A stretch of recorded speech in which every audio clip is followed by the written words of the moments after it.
Magandang araw muli sa atin mga kasuki, panibagong video na naman tayo ngayong araw. Magluluto nga ako ngayong araw ng aming ulam, kaya naman samahan nyo ako kung ano nga ba itong aking lulutuin. Medyo maliit nga lang ang budget ko, kaya ganitong luto nga lang ang gagawin ko sa karning baboy. Madalas nga kasi ay isda lang ang niluluto ko. Matapos ko nga hugasan ng baboy ay nilagay ko na nga ito sa kawali at nilagyan ko na rin ito ng bawang, paminta, asin at sinabawang ko na rin. Pakukuluan ko nga lang ito. Minsan nga lang kami mag-ulam ng baboy dahil may kamahalan nga ito, pero parang napag-isip-isip ko nga na parang nagpaparehas din naman ang presyo ng isda at saka baboy.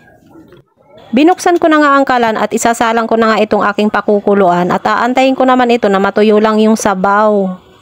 At habang inaantay ko nga matuyo ang sabaw ay ito naman aatupagin ko yung mga kangkong. Pagpuputol-putulin ko nga pala ito mga kasuki. Medyo sariwa nga itong mga kangkong dahil galing nga ito sa tanim ng asawa ko. Nakatipid nga ako dito dahil ngayong panahon ay talagang napakamahal na ng isang tali ng kangkong.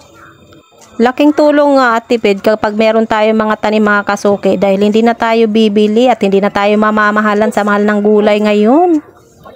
Mabuti na nga lang at sobrang tiyaga din naman talaga magtanim ng gulay itong aking asawa, kaya talagang napakatipid namin pagdating sa gulay. Kaya kayo, yung mayroong mga bakuran dyan na malalapad at wala namang nakatanim, ay ano pang gagawin nyo? Ay magtanim na kayo. Ngayon naman ay huhugasan ko na nga itong aking mga fresh na kangkong. Kangkong kayo dyan, cherries. Tignan nyo naman, talagang 2 beses ko pa yan hinugasan para talagang mawala na yung mga putik-putik.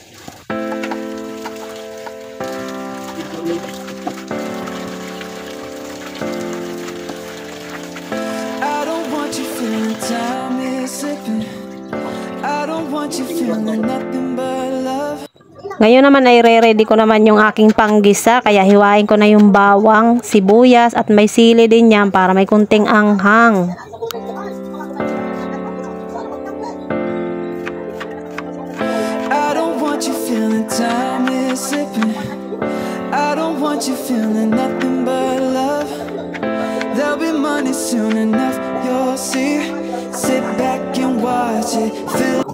Ngayon naman tingnan na natin itong aking pinakulo kanina. Ayan, wala na nga sabaw. Kaya naman ngayon babaliktarin ko nga muna ito. At lalagyan ko rin ito ng mantika.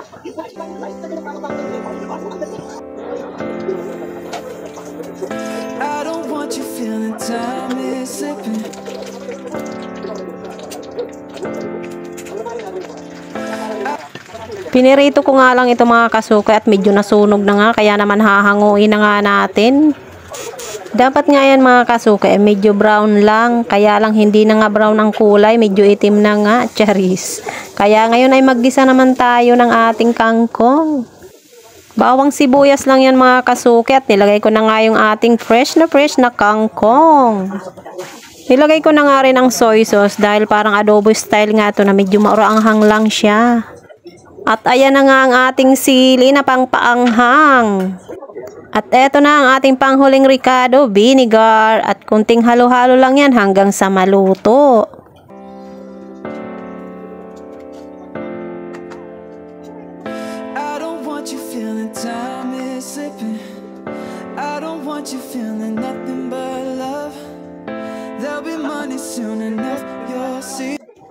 At ayan, luto na, kaya ready to eat na yan. Wow, ang ganda tignan. Ang tanong, masarap ba yan kasuki? Ngayon naman i-ready na natin ang ating kanin at tayo kakain na. Hindi ko na nga antayin yung iba at ako'y nagugutom na. Kain tayo mga kasuki. Hanggang sa muli. Thank you for watching.